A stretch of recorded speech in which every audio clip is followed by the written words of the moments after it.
I dag har jeg tatt på meg ryggsekken og kamera, og vi skal koke blåskjell på enkleste og beste måten.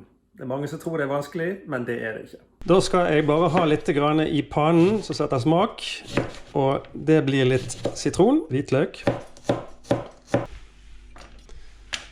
olivenolje, nok til at det fyller opp litt i midten her. Så har vi blåskjellet. Så har vi kjøpt et nett med norske dyrkete blåskjell. Da skal vi bare fjerne de som er knust, og de som ikke vil lukke seg, de skal vi ta vekk. Hvis det er knuste skjell, så gir det... Da er det mulig at det skjellet har dødd og smaker litt dårlig, så vi vil ha vekk de som er knust. Sånn. Det er det bare å fylle i gryten.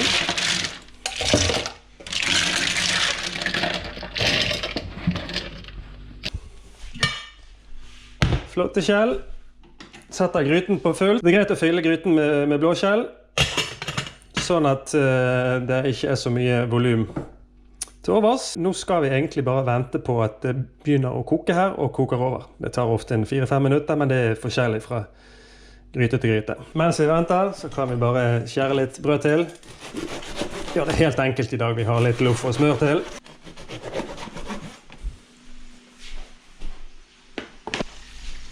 Så underveis så kan det være greit å bare riste litt grann på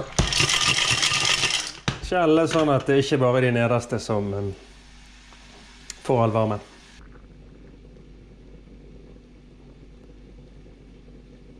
Da begynner det å koke her, og grunnen til at jeg venter på at det koker over, er at det er liksom en standardisert måte å vite på, uansett av kasserollestørrelse, så ser du, da er de begynt å bli ferdige.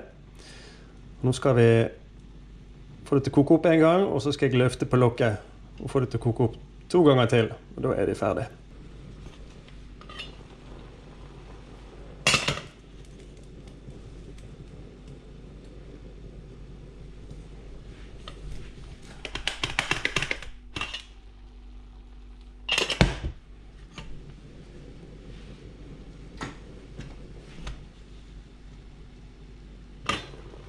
Sånn. Da ser de flott ut. Da er det mat, Ellen. Nå er det første mann til gryten her, og nå er det viktig å ikke være beskjeden her, altså. Litt varmt i begynnelsen. Nydelig blåskjell. Fin tid nå på høsten spesielt, men de er ganske jevne i kvalitet hele året. Gjør vi det igjen litt enkelt. Ikke noe kniv og gaffel eller serveringsutstyr. Og det som jeg skal vise deg nå, det er det som alle barn i Belgia og Nederland kan. Når du skal servere forsyning av blåskjellet, så tar du et tomt skall, og så spiser du det. Sånn. Dyppe brødet litt i kraften. For å ikke virke så veldig grådig, så tar jeg og samler skjellet sånn inni hverandre etter hvert på tallerkenen. Det ser ut som du ikke har spist så mye. Ja, nå er det sånn at noen har jo hørt at man ikke skal spise de skjellene som ikke åpner seg. Og det kan være tilfeller at noen skjell, de er lukket, men de er full av mudder, så det lukter dårlig. De bør man legge til side. Mens det er veldig sjeldent, og noen ganger så opplever du, spesielt når du har plukket skjellene selv, at de holder seg lukket, de sterkeste skjellene. Og lirker du på de åpner og ser at det er frisk, fin, velduftende innmat inni der, så er det bare til å spise. Er det andre ting du skal tenke på hvis du har plukket de selv, for eksempel? Ja, da må det jo... blåskjell og andre skjell kan jo ha algegifter i seg. Og da har vi blåskjellvarselet, som du finner på matportalen, og i app og alt mulig, som forteller om skjell i ditt område kan spises eller ikke spises. Og da er det sikrere jo nærmere du er det uttaksstedet. De som er i butikken, de er jo kontrollert grundig og skikkelig av offentlige systemer. Det er veldig godt og enkelt, og nå kommer vi lettere til kraften her, og den er veldig god. Så enkelt og godt kan det gjøres. Du har sitron, hvitløk og olje i pannen, og så skyller du og sjekker blåskjellet, har de oppi, setter på lokket, koker til det koker over og letter på lokket et par ganger, og så serverer. Enkelt og kjapt og greit. Bon appétit.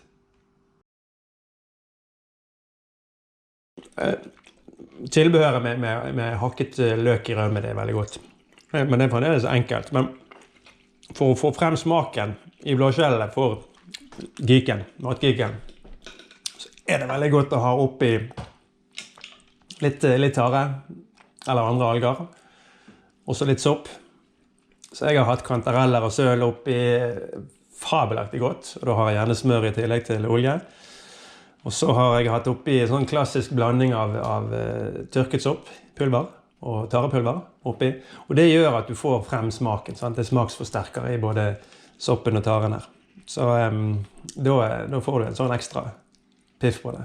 Du kan også ha ulike grønne urter, litt sånn provensalsk, som veldig vanlig nedover i Europa. Og nederlanderne er jo veldig glad i å ha selleri og gulrot og en del sånn grønnsaker oppi rett og slett, så skiver og koker sammen med skjellene. Det det. Men jeg synes du må av og til spise det på denne måten, og sånn helt enkelt. For når det så gode råvarer, så smaker de best enklest. Ja. Hvorfor sopp så naturlig sammen med tare? Sopp har smakskomponenter som sammen med disse smakskomponentene fra taren gjør at du får dobbelt så sterk smaksforsterkereffekt. Du får dobbelt så mye umami når du kombinerer sopp og tare eller andre alger, som om du har det i hver for seg. Det litt sånn for de spesielt interesserte, men du kjenner det virkelig på smaken. Altså. Det har litt med disse reseptorene våre for umami i munnen. De kan bli stimulert på 2 steder samtidig av disse 2 forskjellige stoffene, nukleotidene fra soppen og denne glutamatsmaken fra taren. Og når de stimulerer smaksreseptorene på 2 steder samtidig, så fyrer de dobbelt så mye. Ja. Veldig teoretisk, men i praksis så smaker det veldig godt. Dobbel umami? Dobbel umami når du kombinerer sopp og tare. Det jo ikke noe du ser folk gjør. Og det ny opplevelse. Japanerne kan dette. Men det vel bare så vidt begynt å nå Europa. Det noen som snakker om dette. Jeg selv synes at det må nesten til. Når du først blitt vant til det. Det tilbake til enkelt. Nei, det blir ikke det samme uten. Ja, det jo veldig godt sånn som dette også. Bevare meg. Det jo friskere smak. Men neida. Utenpå på biff, som du skal steke. Hjortebiff. Hvalbiff. Fisk som du skal steke. Legger du et lag med sopp og tare der utenpå og steker det. Det blir liksom som du får den stekesmaken, mye kraftigere frem.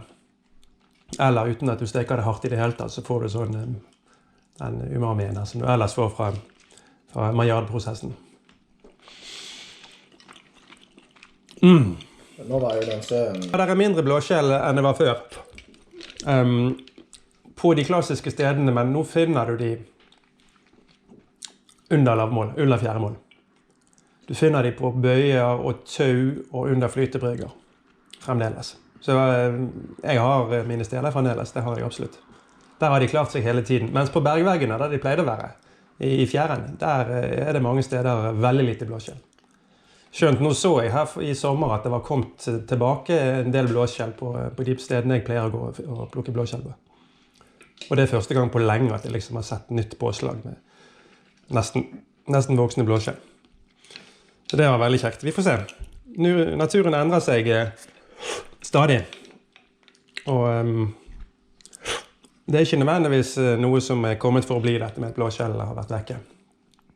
Taren på Sørlandet var jo vekke i mange år, den kom tilbake. Så vi får håpe det samme skjer med blåskjell.